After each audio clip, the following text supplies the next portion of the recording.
যাদের driving licence আছে তারা যদি ড্রাইভিং লাইসেন্স ছাড়া গাড়ি চালাতে বের হন তাহলে আপনাদের কাছে কেমন লাগে সেটা না হয় পরে জানবো, কিন্তু আগে জেনে নেন আমার আব্বাজান কী কী ভুল করেছিল।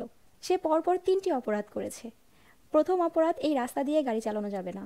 দ্বিতীয় অপরাধ, সে ড্রাইভিং লাইসেন্স নেয়নি। তৃতীয় অপরাধ, সে সিট বেল্ট লাগায়নি। পরপর 3টি অপরাধ করেও সে চিল মোড়ে গাড়ি চালিয়ে যাচ্ছে, মানে এটা কোনো কথা? এরপর আবার তার অপরাধগুলো সবাই ধরিয়ে দিচ্ছে, মানে কি যে একটা অবস্থা ছিল। কেউ কেউ তাকে বলছে তোমার কি ড্রাইভিং লাইসেন্স আছে, আবার কেউ কেউ বলে উঠছে কি ব্যাপার তুমি তো সিট বেল্ট লাগাওনি, আবার কেউ কেউ বলছে কি ব্যাপার এই রাস্তা দিয়ে কেন চালাচ্ছ, এখান দিয়ে গেলে তো তোমার জরিমানা হবে। কিন্তু সে কি এসব কথায় তোয়াক্কা করে? নো, সে চিল মোড়ে চালিয়ে যাচ্ছে। আচ্ছা আপনারাই বলেন তো, সবসময় কি চিল মোড়ে গাড়ি চালানো যায়? মাঝে মাঝে এরকম ঠেলাঠেলিও করতে হয়। তো সে এটা খুব মজা পেয়েছে তাই সে বারবার এরকম করছে। মানে আমরা তো তার এইসব কাণ্ড দেখে হাসছিলাম।